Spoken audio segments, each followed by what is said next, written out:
Բարի երեկո հարգելի հետևորդներ, եթերում է VC Newsroom-ն է, ես Աննա Սարգսյանն եմ։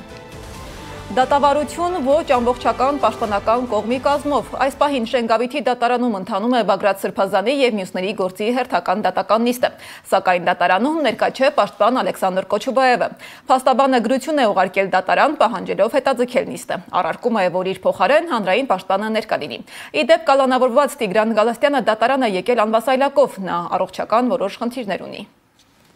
Հայաստանի Հանրապետությունում գործող գլխավոր դատախազ և քննչական կոմիտեի ղեկավարները ստախոս են։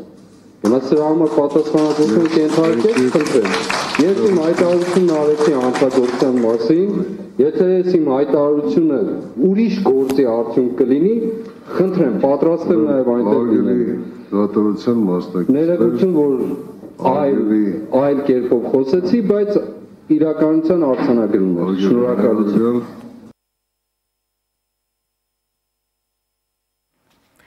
Իսկ նիստը տեղի է ունենում դռնփակ, դատարանը քննարկում է Աղվան Աշակյանի առողջական վիճակին վերաբերող հարցեր, այդ իսկ պատճառով դատարանը որոշել է նիստն անցկացնել դռնփակ։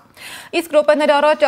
առաջնորդանիստ Օշականի Սուրբ Մեծրոպ Մաշտոց եկեղեցում սկսվեց միասնական ժամերգություն և աղոթք Արագածոտնի Սրբազան հոր և մյուս կալանավորված հոգևոր այրերի համար։ Ժամերգությանն ուղիղ միացմամբ կարող եք հետևել YouTube-ի մեր ալիքում։ Մայրաթորը հայտարարում է, հովանավանքը բռնազավթված է։ Տեղում ծառայության նշանակված երկու հոգևորականների Տեր Սարգիս Քահանա Սարգսյանի և Տեր Մանուկ Քահանա Զեյնալյանի գործունեությունը խաթարված է, իսկ նրանց նկատմամբ հնչում են սպառնալիքներ ու բռնության կոչեր։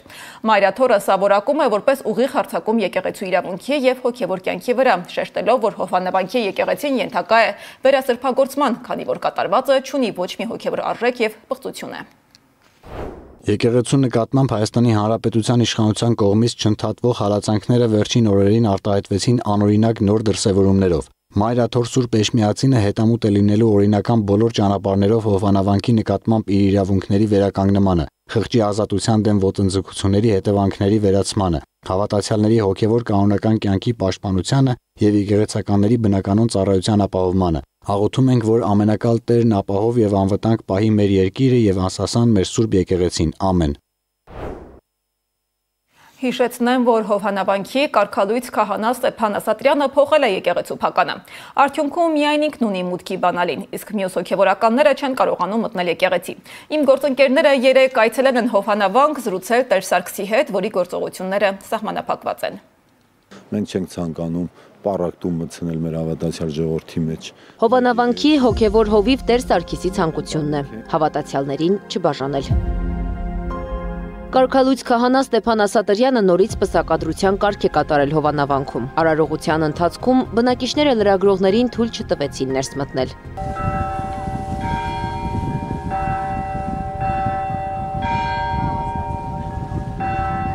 Ինչ է լինում այն զույգերի հետ, որոնց պսակադրության արարողությունը կարգալույց քահանան է կատարում։ Արագածոտնի թեմի հոգևորական Տեր Սարգիս Քահանա Սարգսյանի խոսքով, եթե զույգն անտեղյակ է քահանայի կարգալույց լինելու մասին, ոչինչ չի պատահում, բայց հակառակ դեպքում, եթե գիտի եւ կամավորաբար գնում է, ուրեմն պիտի պատրաստ լինի նաեւ դրանից բխող պատասխանատվությունը կրելու, այսինքն կանեցք է դա ինչ որ պատիժ, չգիտեմ, ինչ որ կգա Աստծո կողմից, թող իրենք պատրաստ լինեն դա նույնպես ընդունելու։ Դեռ մեկ շաբաթ առաջ ոստիկանները փոխել էին Հովանավանքի փականները։ Քահանային ասել էին, անվտանգության համար են փոխում։ Կարծել էին Փաշինյանի այցով է պայմանավորված, բայց այսօր վանքի բանալիները միայն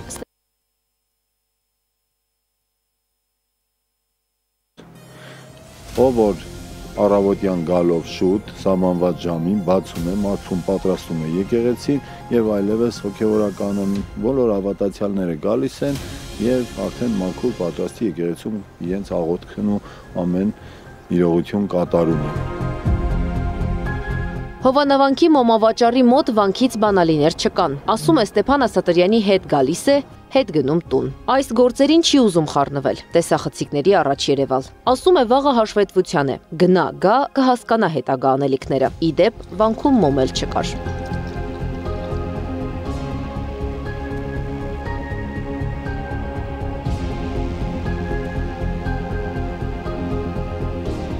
Ստեփան Ասատրյանը վանքում էր քահանայական հագուստով։ Խորանի կողքին մի ընտանիքի հետ նստած զրուցում էին։ Ասած մեկնաբանություն չի տալիս, կարևոր գործ է անում։ Բայց դրանից առաջ մեկնաբանել էր փականները փոխելու հարցը։ Վերափառի տված բնակարանի կողպեքն էլ են փոխել իդեպ։ Որտեւ աշխատող չէր։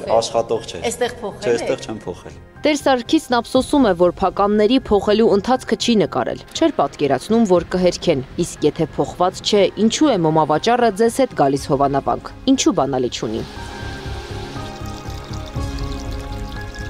Քահանա Սարգսյանը հոգևոր ծառայություն է մատուցում թեմի այլ եկեղեցիներում եւս։ Ասում է չի ցանկանում գնալ հովանավանք ու նախորդ միջադեպի պես եկեղեցում իրարանցման ականատես լինել։ Ոչ մի ծնող, երեխա կամ գիտակից մարդ չէր ցանկանա, որ իր պսակադրության արարողությունը վեճով ուղեկցվի։ Այդ տեսակ մթնոլորտի մեջ, քաշքշուկի մեջ կուզենայիք, որպեսզի անցկացներ ձեր իսկ զավակի արարողությունը։ Կուզենայիք։ Կարգալույց քահանան որոշել է դուրս չգալ վանքից, ինչպես ինքն է ասում, ծառայությունը շարունակել այնտեղ։ Իսկ Տեր Սարգիսը սպասում է վանք մտնելու իր հերթին, խորանը կոծեն ու կմատուցեն պատարակ, օրհնված պսակադրություններ ու մկրտություններ կանեն։ Անի Աբաղյան, Էդիկ Մալաքյան, Գեգամ Ղազարյան, ABC Media։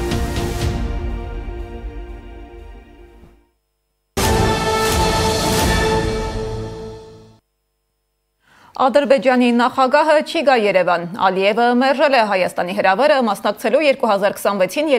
Երևանում կայանալիք Եվրոպական քաղաքական համայնքի գագաթնաժողովի։ Պաշտոնական բացատրություն դեռ չկա, բայց Բաքվի լրատվամիջոցները պատճառ են նշում անվտանգության ու հավասարության բացակայությանը։ Մինչ Ալիևը մերժում է Փաշինյանի հրավերը անվտանգության նկատառումներով, Փաշինյանը Փարիզում հայտարարում է խաղաղության իրական լինելու մասին։ Նա Ֆրանսիայում մասնակցում է խաղաղության 8-րդ ֆորումին։ Առաջնորդության խաչմերուկներում խորագրով քննարկմանն էլ խոսել է խաղաղության խաչմերուկի սեփական նախագծի մասին։ Փաշինյանը հայտարարել է, որ խաղաղությունը իրականություն է, եւ դա պատմական փոփոխություն է ոչ միայն Հայաստանի եւ Ադրբեջանի հարաբերությունների, այլև ամբողջ տարածաշրջանի համար։ Բազմաթիվ փաստարկներ եւ քննարկումներ կան, որ միգուցե բազմաթիվ ուժեր կան, որոնք շահագրգռված չեն այս հաղորդակցության ուղիների բացմամբ եւ այլն, բայց իրականում բոլոր խաղացողները կշահեն այս նախագծից։ Տեսեք, խաղաղության հռչակագրի համաձայն, որը ընդունվեց Վաշինգտոնում, Ադրբեջանի հետ մեր հաղորդակցության ուղիների բացման արդյունքում եւ հույս ունենք, որ այդ շրջանակում տեղի կունենա Հայաստանի եւ Ադրբեջանի միջև սահմանների բացումը։ Փաշինյանը Փարիզում նաև խոսել է առաջիկա 2026-ի խորհրդարանական ընտրության մասին, դրանք անվանելով մեծ նշանակություն ունեցող քաղաքական իրադարձություն։ Ըստ նրա, այդ ընտրությունը լինելու է խաղաղության գործընթացի կայունության եւ բարեկեցության շարունակության երաշխիք։ Փաշինյանը նաև հույս է հայտնել, որ առաջիկայում դրական զարգացումներ կլինեն Թուրքիայի հետ հարաբերությունների կարգավորման ուղղությամբ։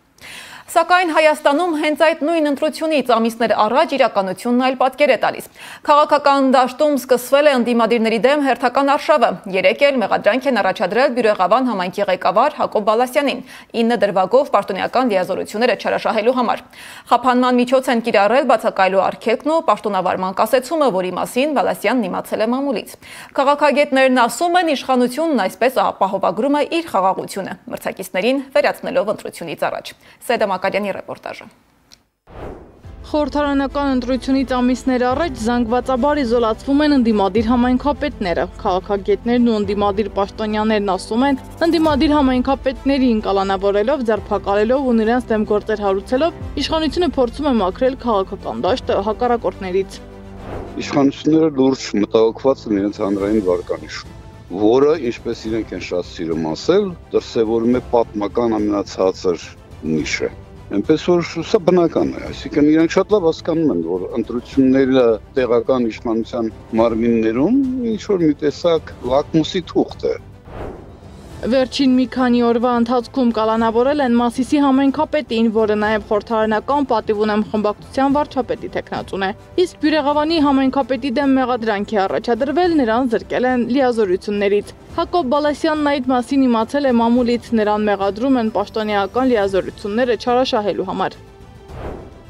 Հարգելի բյուրեղավանցիներ, շուրջ 2 տարի առաջ հարուցված այս քրեական գործի շրջանակներում ենթադրաբար հարձակվել են հարյուրավոր քաղաքացիներ, որի արդյունքում ինձ առաջադրվել է ակնհայտ անհիմն մեղադրանք, որը ես չեմ ընդունել։ Դատարանը կորոշի մեղավոր եմ թե ոչ։ Մեր համայնքում բոլորը գիտեն ով է իր ապրածով եւ արած գործերով։ Մի քանի չկողմնորոշված անդեմ անձինք ամեն ինչ անում են մեր միասնությունը եւ քաղաքի անդորը խանգարելու համար։ Իրենք չեն հաջողելու։ Բալեսյանն ընտրվել էր Բարգավաճ Հայաստան կուսակցության ցուցակով։ Ապարանի համայնքապետարանում հակակոռուպցիոն կոմիտեի իրականացրած քննչական գործողություններից հետո կալանավորել են 9 անձի, նրանցից 3-ը համայնքապետարանի աշխատակիցներ են։ Քաղաքագետ Երվանդ Բոզոյանը եւս պատահական չի համարում, որ ընդդիմադիրների դեմ ռեպրեսիաները սկսվել են հենց հիմա, երբ ընտրությանը մնացել են հաշված ամիսներ։ Նիկոլ Փաշինյանը պատրաստվում է գալիք ընտրություններին։ Գալիք ընտրություններից առաջ նա փորձում է մաքրել քաղաքական դաշտը իր հակառակորդներից։ Տեղական համակարգերում ինքը շատ քիչ ձայն ունի, դա բոլորը գիտեն։ Նույնիսկ տեղական գործիչները ԿՊ-ական ավելի բարձր վարկանիշ ունեն, քան ԿՊ-ն եւ հատկապես Նիկոլ Փաշինյանը։ Ինքն էլ դա շատ լավ գիտի։ Առավել եւս ընդդիմադիր տեղական գործիչների գոյությունը իր համար ուղղակի սպառնալիք է ընտրություններից առաջ։ Ըստ մասնագետների, սա նաև մեսիջ է վաղարշապատի ընտրությունից առաջ փորձում են վախի մթնոլորտ ստեղծել։ Փորձում են ցանկացած գնով ձևավորել վախի մթնոլորտ, եթե հնարավոր է այդ կերպ նվազեցնել նաև ակտիվությունը համայնքների ազգաբնակչության եւ դրանով իսկ փորձել, կրկնում եմ, փորձել երաշխավորել տեղերում իրենց ներկայացների ախտանակը։ Դա չի ստացվելու։ Քաղաքագետն ասում է, բռնապետական ռեժիմի ղեկավարները միշտ փորձել են այս տեխնոլոգիաներով վերարտադրվել։ Փաշինյանը լավ գիտի, որ իր շանսերը քիչ են արդար ընտրության պարագայում, ուստի նա ջանքեր է գործադրում։ Միշտ փորձել են, մտածել են, որ եթե իրենք ուժով փորձեն ճնշել, վախի մթնոլորտ ձևանել, ապա իրենք կարող են հաջողության հասնել։ Բացառությամբ բացարձակ տոտալիտար գործիչները, ինչպես ասենք օրինակ Մուամմար Քադաֆիներ կամ Սադամ Հուսեյններ, մնացած այն կիսա ավտորիտար գործիչները այդ տիպի քայլերի արդյունքում պարտվել են։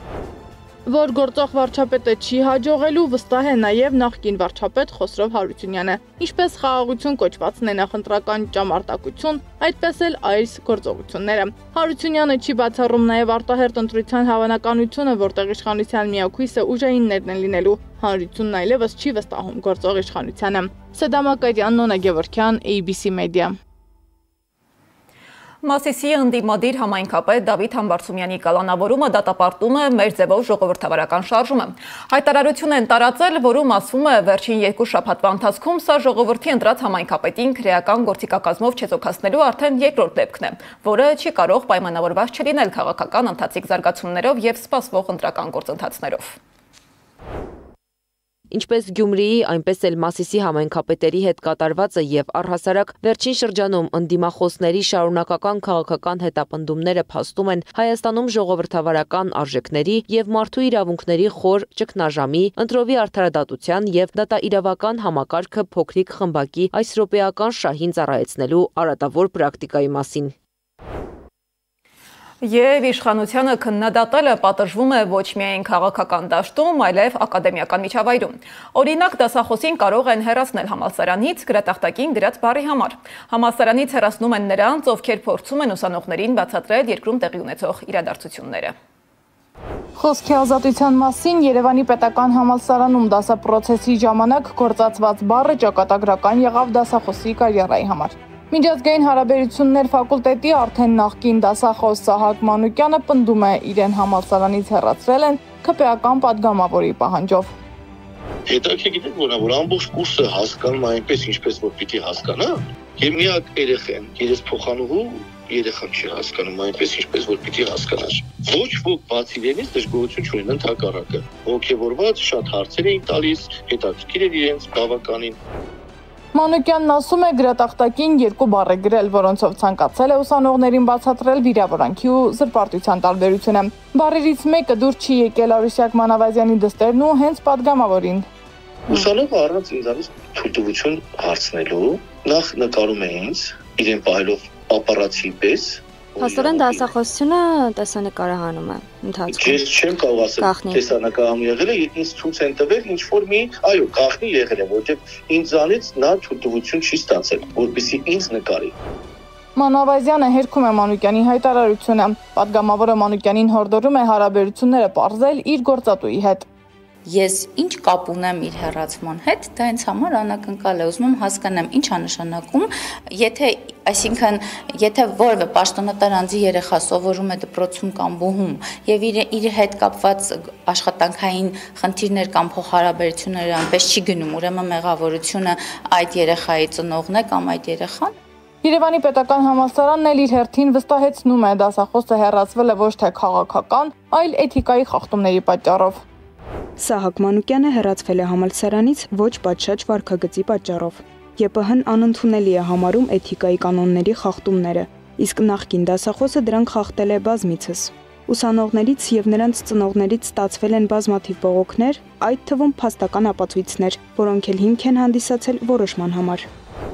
Մանուկյանը սակայն տարակուսում է, եթե մի քանի անգամ խախտել է էթիկան, ապա ինչու երբեք իրենից բացատրագիր չեն պահանջել։ ԵՊՀ-ում առաջին անգամ չէ, որ դասախոս են հեռացնում աշխատանքից։ Նախորդ տարի ընդդիմադիր քաղաքական գործունեության համար հեռացվել են քաղաքագետ Աբրահամ Գասպարյանը, միջազգայնագետ Մենուա Սողոմոնյանը, բանասիրական գիտությունների թեկնածու Աստղիկ Ավետիսյանը, իսկ քաղաքագետ Խաչիկ Գալստյանի դասաժամերը կրճատվել են, հասնելով մինիմումի։ Չնայած ԵՊՀ-ի պնդումներին, որ հեռացումները քաղաքական ենթատեքստ չեն ունեցել, դասախոսները վստահ են, դրանք իշխանական ճնշումների հետևանք էին։ Հիմա էլ Մենուա Սողոմոնյանը վստահ է, դեռ ավելի զարհուրելի միջադեպեր են լինելու։ Պատճառն ըստ մասնագետի համալսարանականների լռությունն է։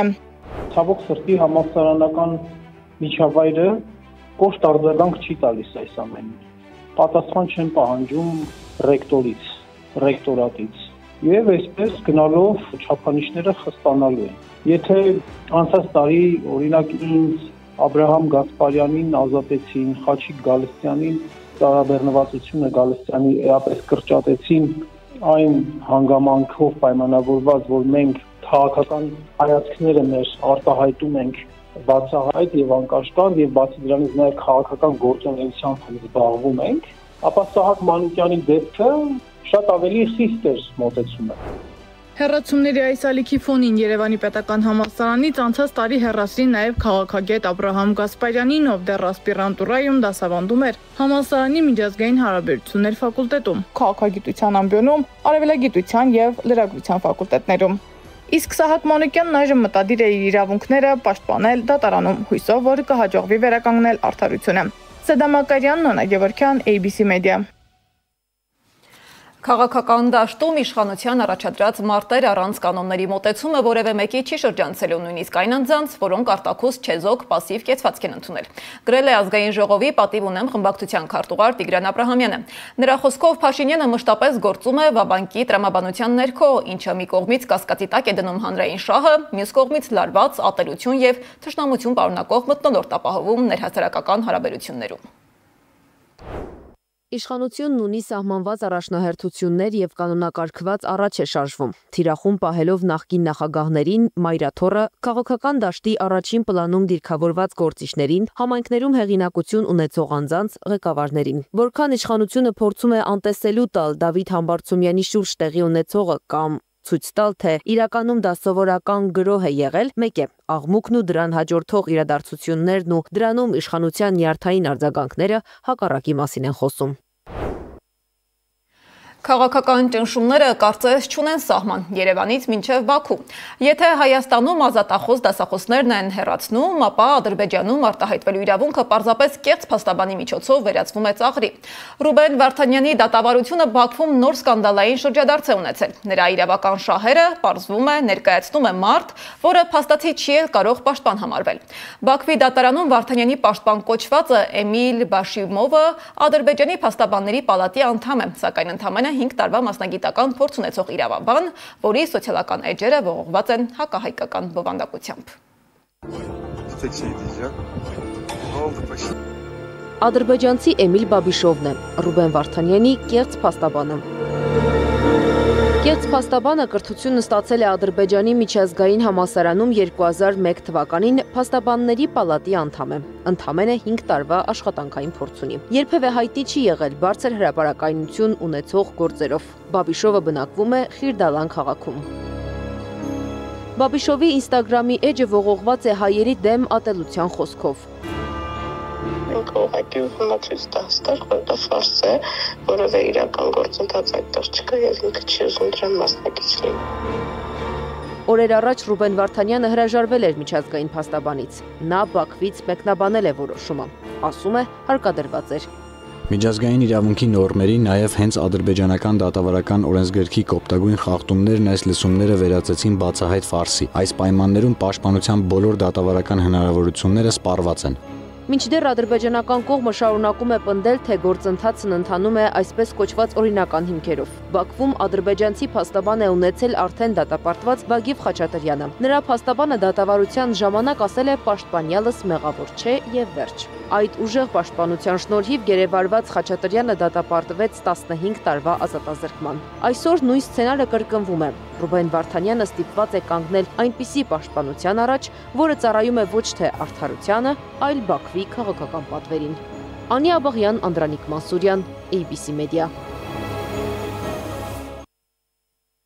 $100,000-ից ավելի կորուստ ընդամենը մեկ զանգի կամ հաղորդագրության պատճառով։ Կեղծ WhatsApp եւ Viber հաշիվներով արդեն մի քանի օր է թիրախ են դարձնում քաղաքացիներին խաբեության նոր վտանգավոր սխեմայով։ Խարդախները ներկայանում են ձեր մտերիմների անունից, իսկ հետո զանգում ԱԱԾ աշխատակցի անունից, համոզում, թե Ադրբեջանից կեղծ փողեր են փոխանցել ձեր հաշվին։ Խոսում են ռուսերեն, իբր հատուկ գործողության շրջանակում աշխատում են Ռուսաստանի հետ եւ համոզում գործակցել։